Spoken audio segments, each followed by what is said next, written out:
राजकीय महाविद्यालय मावली के यूट्यूब चैनल पर आप सभी विद्यार्थियों का स्वागत है। आज बीए पार्ट सेकंड में हम चर्चा करेंगे भारतीय संविधान की विशेषताएं। विद्यार्थियों, भारत का संविधान सबसे लंबा लिखित संविधान है। संविधानों को दो वर्गों में विभाजित किया जाता है, लिखित जैसे अमेरिका का संविधान और अलिखित जैसे ब्रिटेन का संविधान। भारत का संविधान विश्व का सबसे लंबा लिखित संविधान है। यह बहुत ही बृहद और एक समग्र दस्तावेज है। मूल रूप से संविधान में एक प्रस्तावना, 395 अनुच्छेद और 22 भाग और 8 अनुसूचियां थी। वर्तमान समय में भारतीय संविधान में 395 अनुच्छेद, 22 भाग और 12 अनुसूचियां हैं। भारत के संविधान को विस्तृत बनाने के पीछे निम्न 4 कारण रहे हैं। भौगोलिक कारण, जैसा कि आप सभी जानते हैं कि भारत विश्व का 7वां सबसे बड़ा देश है और विविधता। इसी प्रकार ऐतिहासिक इसके उदाहरण के रूप में भारत शासन अधिनियम 1935 के प्रभाव को देखा जा सकता है। यह अधिनियम भी बहुत विस्तृत था। और अंतिम विशेषता है संविधान सभा में कानून विशेषज्ञों का प्रभुत्व, जिसके कारण भी हमारा संविधान क्या है, विस्तृत था और लंबा था। अब हम भारतीय संविधान की दूसरी विशेषता पर चर्चा करते हैं, नम्यता एवं अनम्यता का समन्वय। विद्यार्थियों, इसे कठोरता और लचीलापन के रूप में भी व्यक्त किया जा सकता है। विश्व में कुछ संविधान कठोर प्रकृति के हैं तो कुछ संविधान जो हैं वो लचीलेपन को प्रदर्शित करते हैं। भारत का संविधान एक ऐसा संविधान है जिसमें कठोरता भी पाई जाती है और उसमें लचीलापन भी पाया जाता है। दूसरे शब्दों में हम कहें तो भारत का संविधान नम्यता और अनम्यता का समन्वय है। अब मूल बात यह है कि किस संविधान को हम कठोर कहेंगे और किस संविधान को हम लचीला कहेंगे।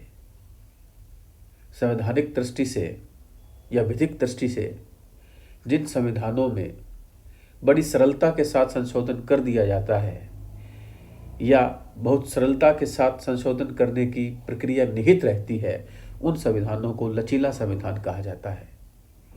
और जिन संविधानों में संशोधन करने की प्रक्रिया कठोर रहती है, उन संविधानों को कठोर संविधान कहा जाता है। तो भारतीय संविधान के अनुच्छेद 368 में संशोधन की जो प्रक्रिया दी गई है, वह प्रक्रिया कठोर भी है और वह प्रक्रिया लचीली भी है। संविधान के कुछ ऐसे भाग हैं जहां सरलता के साथ हमारी संसद संशोधन कर सकती है और कुछ ऐसे भाग भी हैं जिनमें संशोधन करने के लिए एक कठोर प्रक्रिया दी गई है। उसमें राज्य विधानमंडलों को भी शामिल किया गया है। विद्यार्थियों, तीसरी जो विशेषता है वो है एकात्मकता की ओर झुकाव के साथ संघीय व्यवस्था। भारत का संविधान संघीय सरकार की स्थापना करता है। इसमें संघ के सभी आम लक्षण जैसे दो सरकार, शक्तियों का विभाजन, लिखित संविधान, संविधान की सर्वोच्चता, संविधान की कठोरता, स्वतंत्र न्यायपालिका एवं संसद का द्विसदनात्मक होना, ये हमारे संविधान की संघीय विशेषताएं हैं। इसी प्रकार कुछ एकात्मक विशेषताएं भी हैं जिन्हें कुछ विद्वानों ने गैर संघीय लक्षण कहा है, जैसे एक सशक्त केंद्र, पूरे संघ के लिए एक ही संविधान, एकल नागरिकता, संविधान का लचीलापन, एकीकृत न्यायपालिका, केंद्र व द्वारा राज्यपाल की नियुक्ति, अखिल भारतीय सेवाएं, आपातकालीन प्रावधान आदि। यद्यपि भारत का जो संविधान है उसमें कहीं भी संघीय शब्द का प्रयोग जो है नहीं किया गया है। हमारा संविधान का अनुच्छेद 1 अर्थात आर्टिकल 1 ये कहता है कि भारत एक राज्यों का संघ होगा। पिछले वीडियो में हम इस बिंदु पर चर्चा कर चुके हैं कि भारत को राज्यों का संघ क्यों कहा गया, आखिर वो कौन से कारण थे जिनके कारण हमने उस तरह के फेडरेशन की स्थापना नहीं की जिस तरह की फेडरेशन की स्थापना संयुक्त राज्य अमेरिका ने की। अगली विशेषता है सरकार का संसदीय रूप। आप सभी जानते हैं भारत ने संसदात्मक शासन को अपनाया है। चूंकि भारत पर ब्रिटेन का पहले से ही शासन था और ब्रिटेन की जो शासन प्रणाली है वो संसदीय शासन प्रणाली है, इसलिए हमारे नेताओं को और हमारे लोगों को विशेष रूप से संसदीय शासन प्रणाली का एक लंबा अनुभव था और उस अनुभव का लाभ आगे भी मिले, इसलिए हमारे संविधान निर्माताओं ने सरकार के संसदीय रूप को संविधान में स्थान दिया। संसदीय व्यवस्था की सबसे बड़ी विशेषता यही है कि व्यवस्थापिका और कार्यपालिका सहयोग के सिद्धांत पर काम करती है और जो लोकसभा है या संसद का जो निम्न सदन है वो जनता का प्रतिनिधि रहता है और कार्यपालिका उस निम्न सदन के प्रति उत्तरदायी रहती है। इसी प्रकार हमारे संविधान की अगली विशेषता है संसदीय संप्रभुता एवं न्यायिक सर्वोच्चता के बीच समन्वय। विद्यार्थियों, संसदीय संप्रभुता का जो सिद्धांत है वो ब्रिटिश संसद से जुड़ा है, जिसका सीधा सा मतलब ये है कि उस देश में अर्थात ब्रिटेन या इंग्लैंड में वहाँ की संसद सुप्रीम है, संसद सर्वोच्च है, वो चाहे जैसा कानून बना सकती है।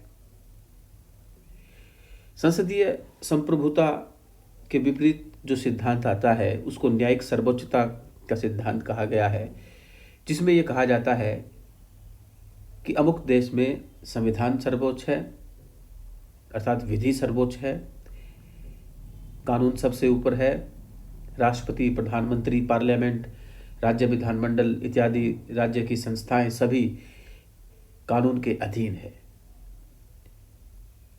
सबसे बड़ा कानून है। तो हमने संसदीय संप्रभुता के स्थान पे न्यायिक सर्वोच्चता को अपनाया, लेकिन फिर भी कुछ ऐसी व्यवस्थाएं हमने हमारे संविधान में की जिसमें संसद को पर्याप्त शक्तिशाली बनाया गया है। छठी विशेषता है एकीकृत व स्वतंत्र न्यायपालिका। हमारे देश में एकीकृत न्यायपालिका का ढांचा स्थापित किया गया है, जो एकीकृत होने के साथ साथ स्वतंत्र भी है। भारत की न्याय व्यवस्था में सर्वोच्च न्यायालय शीर्ष पर है, इसके नीचे राज्य स्तर पर उच्च न्यायालय है, राज्यों में उच्च न्यायालयों के नीचे अधीनस्थ न्यायालय हैं जैसे जिला अदालत व अन्य निचली अदालतें। न्यायालयों का एकल तंत्र है, केंद्रीय कानूनों के साथ साथ राज्य कानूनों को लागू करना है। हालांकि अमेरिका में संघीय कानूनों को संघीय न्यायपालिका और राज्य कानूनों को राज्य न्यायपालिका लागू करती है, लेकिन हमारे यहाँ ऐसी व्यवस्था नहीं है। अगली प्रमुख विशेषता हमारे संविधान की यह है कि संविधान द्वारा नागरिकों को मूल अधिकार प्रदान किए गए हैं। जब हमारा संविधान लागू हुआ उस समय नागरिकों को 7 मूल अधिकार प्रदान किए गए थे।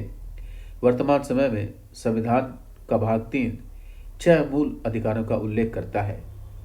समानता का अधिकार, स्वतंत्रता का अधिकार, शोषण के विरुद्ध अधिकार, धार्मिक स्वतंत्रता का अधिकार, संस्कृति एवं शिक्षा का अधिकार, संवैधानिक उपचारों का अधिकार।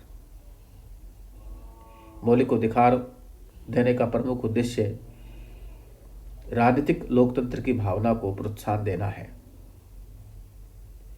यह कार्यपालिका और विधायिका के मनमाने कानूनों पर निरोधक की तरह काम करते हैं।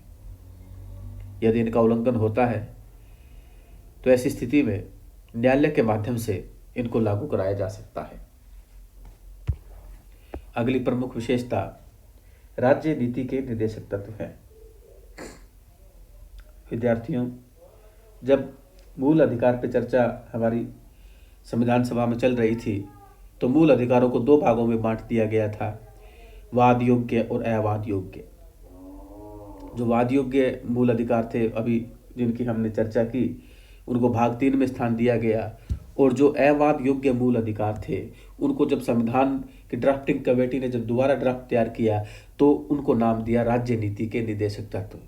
अर्थात कुछ ऐसे निर्देश सरकार के लिए, राज्य के लिए, जो भविष्य में जो समस्याएं आएंगी, जो चुनौतियां आएंगी, उनका सामना करने के लिए दिए गए, या ये माना गया कि जब राज्य की स्थिति सुदृढ़ होगी तो उन अधिकारों को, उन तत्वों को राज्य लागू करेगा।